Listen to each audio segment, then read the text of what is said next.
Assalamualaikum warahmatullahi wabarakatuh. Salam sejahtera bagi kita semua. Kita berjumpa lagi di mata kuliah KU 1102 Pengenalan Komputasi. Pada segmen yang pertama minggu kedua ini, kita akan mengawali pembahasan mengenai dampak dunia digital dalam kehidupan kita. Adapun tujuan perkuliahan pada minggu kedua ini adalah mahasiswa diharapkan dapat menjelaskan berbagai isu di seputar perkembangan dunia digital dan dampaknya bagi manusia. Dunia digital adalah dunia baru bagi kita, terutama dengan berkembang pesatnya teknologi komputasi pada beberapa dekade terakhir ini. Terlebih dengan berkembangnya internet atau dunia maya, di mana siapa saja bisa memasukinya tanpa terbatas ruang dan waktu. Dunia digital yang didukung teknologi internet telah menjadi sumber belajar yang tidak ada habisnya. Setiap orang bisa menyebarkan dan juga mengikuti bahan-bahan pembelajaran kapan saja. Terlebih ketika perpustakaan pun sekarang sudah berubah menjadi sumber referensi digital yang bisa diakses dari mana saja dan kapan saja. Kemudian platform-platform pembelajaran seperti Learning Management System, seperti Moodle, Google Classroom, Microsoft Teams, dan sebagainya, juga sudah berkembang sedemikian rupa sehingga memungkinkan pembelajaran dilakukan secara jarak jauh seperti yang sedang kita lakukan saat ini.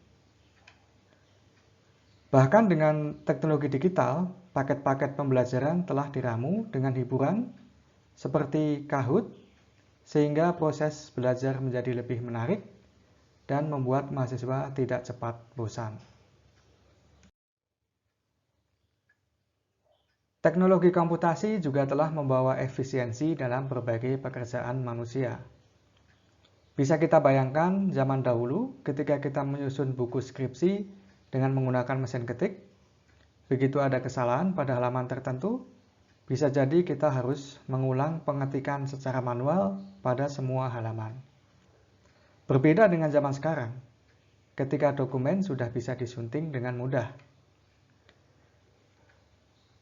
Di bidang pertambangan, sebagai contoh, teknologi komputasi juga telah membawa efisiensi yang nyata. Sebagai contoh, dahulu kita dalam memodelkan sebuah endapan bahan galian dilakukan secara manual dengan pensil dan kertas.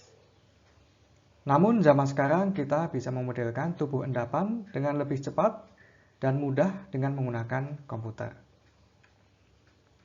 Terlebih ketika pemodelan bahan galian tersebut melibatkan ribuan atau bahkan jutaan data lubang bor eksplorasi. Teknologi digital juga telah mendorong berbagai sistem automasi pada berbagai bidang kerja. Beberapa ahli memprediksi bahwa automasi melalui teknologi informasi tidaklah akan mengurangi lapangan pekerjaan, namun justru akan membuka peluang kerja yang tidak terbatas. Dengan terus berkembangnya teknologi komputasi, kreativitas manusia dalam kehidupan sehari-hari menjadi semakin tidak bisa dibatasi, dan juga akan menciptakan worldwide workers atau membuka pasar pada level yang global, sehingga perekonomian dunia bisa terus meningkat. Karena semakin merambahnya dunia digital pada kehidupan kita sehari-hari, tak dapat terhindar bahwa kita juga akan mendapatkan banyak ancaman, terutama kecanduan dan kekerasan, pencurian identitas, dan juga ancaman terhadap privasi. Entertainment sudah sangat mudah sekali kita jangkau, sehingga kita bisa kecanduan dan terpapar oleh kekerasan dari konten yang ditawarkan, apabila kita tidak bisa mengendalikan diri terhadap kemajuan teknologi saat ini. Pencurian identitas sudah banyak terjadi di dunia maya, sehingga kita harus hati-hati dalam memberikan data-data pribadi hanya kepada situs-situs atau penyedia jasa yang sudah kredibel. Kita juga harus bisa selektif dalam memilah informasi apa saja yang wajar kita berikan kepada penyedia jasa. Kita harus mempunyai awareness atau kewaspadaan setiap kali kita ingin mengisikan informasi tentang identitas kita di internet. Privasi juga menjadi isu penting di dunia digital. Setiap diri kita harus juga bisa memilah informasi-informasi apa saja yang bisa kita buka ke publik, terutama ketika sedang bermedia sosial. Informasi pribadi yang kita tampilkan pada media sosial bisa jadi akan menjadi ancaman bagi kita sendiri. Lebih detail lagi, kita akan bahas aspek ancaman kecanduan dan kekerasan. Berdasarkan survei dan studi, anak-anak zaman sekarang menghabiskan waktu 25 jam atau lebih setiap minggu untuk media digital. Bahkan beberapa online gamers bisa menghabiskan 40-80 jam setiap minggu. Mengakses media digital seperti game secara berlebih dapat memberi dampak negatif bagi kita. Sebagai contoh, kegiatan fisik akan jauh berkurang yang dapat memberikan efek pada kesehatan. Selain itu, kegiatan imajinatif juga akan terbatas, sehingga kita seakan-akan menyia-nyiakan potensi kreativitas kita yang sebenarnya bisa berkembang lebih baik. Lalu, apakah bermain game itu dilarang? Tentu saja tidak dilarang. Bahkan, bermain game juga bisa memberikan dampak positif bagi kita. Yang kita maksud dari pembahasan kita kali ini adalah ketika kita bermain game secara berlebih hingga sampai kecanduan. Sebagai catatan yang harus diberikan di sini bahwa kecanduan game adalah salah satu problem yang dihadapi anak-anak zaman sekarang, termasuk problemnya mahasiswa ITB. Di ITB tidak ada atau mungkin sangat sedikit dropout atau DO karena alasan ekonomi dan kemampuan akademiknya. Semua mahasiswa ITB adalah hasil seleksi yang ketat, sehingga seharusnya tidak ada masalah di aspek kemampuan akademik. Kasus DO di ITB lebih banyak dipengaruhi oleh kesehatan mental. Di antaranya yang cukup dominan adalah karena kecanduan game. Selain kecanduan, hal yang menjadi kewaspadaan kita adalah aspek kekerasan yang dapat timbul. Berdasarkan penelitian, terdapat kaitan antara game bertema kekerasan dengan kekerasan di dunia nyata. Terkait dengan hal yang baru saja kita bahas, bagaimana kita bisa menghindari kecanduan dan kekerasan? Pertama, kurangi waktu di depan komputer.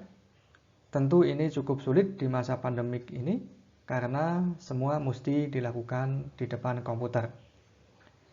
Namun, tentu kita bisa memilah kegiatan-kegiatan yang tidak penting dan tidak menunjang tugas utama kita, sebaiknya dikurangi. Yang kedua, menggunakan software filter.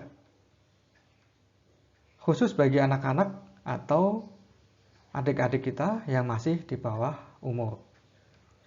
Yang ketiga, perbanyak kegiatan fisik, bisa bermain, olahraga, atau rekreasi. Namun harus diingat bahwa kegiatan-kegiatan tersebut tetap harus memperhatikan protokol pencegahan penyebaran COVID-19.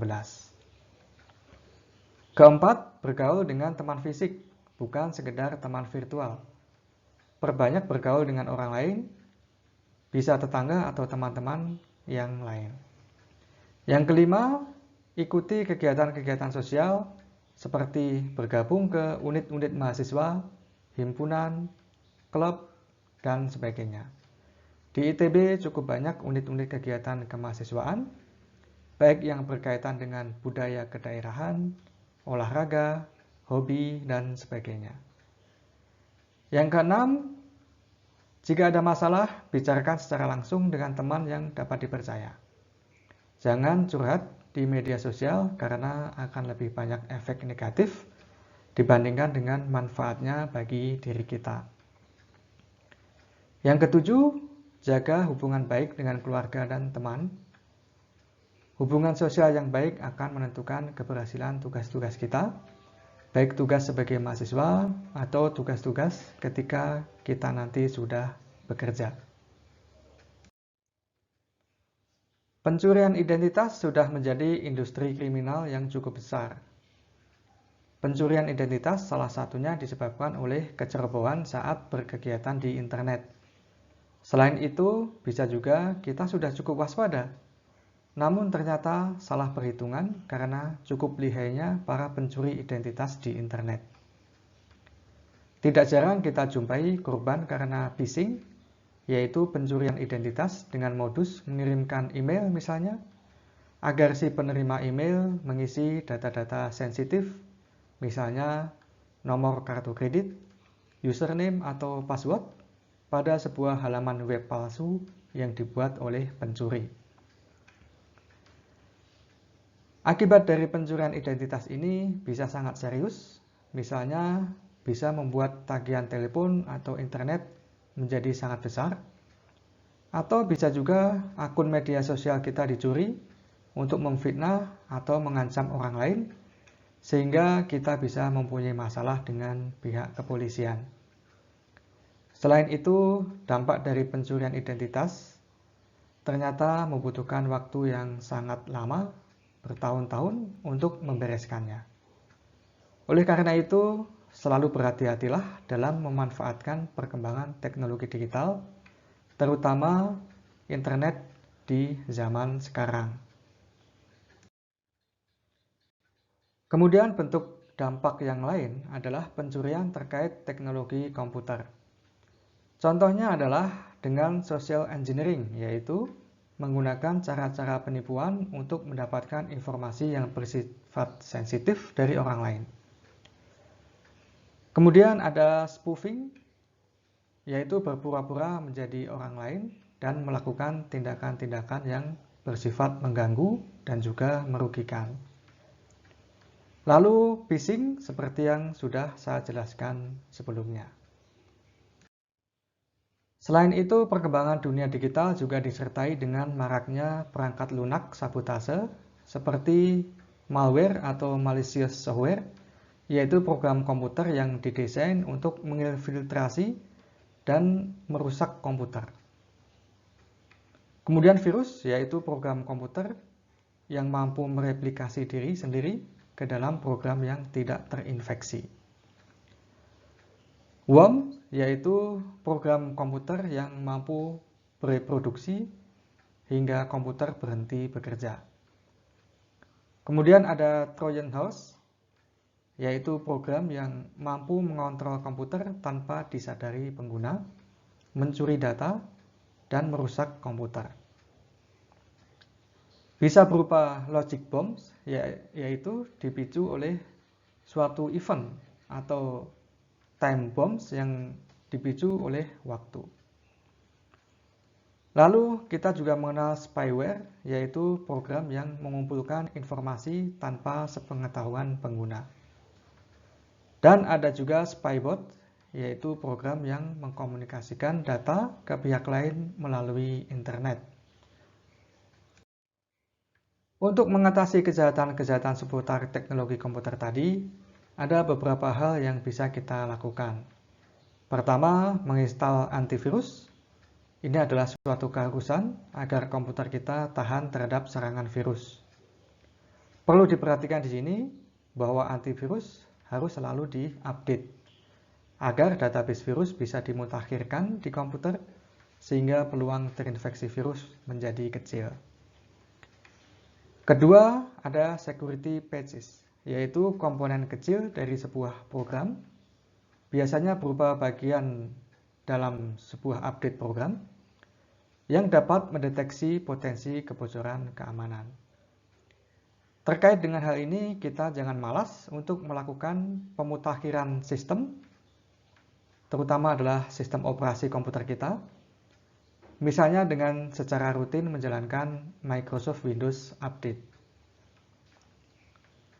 Lalu harus kita aktifkan juga firewalls di komputer kita, yaitu sebuah piranti yang dapat menjaga akses yang tidak terautorisasi terhadap jaringan internal. Kemudian perlu juga untuk tujuan khusus kita menggunakan encryption software agar transmisi data diubah menjadi bentuk acak untuk mengamankannya selama proses pengiriman.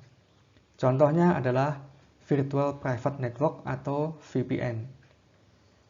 Lalu untuk tujuan khusus, kita juga bisa memasang audit control software, yaitu program komputer yang digunakan untuk memantau dan menyimpan transaksi komputer sehingga dapat diketahui jejak aktivitasnya.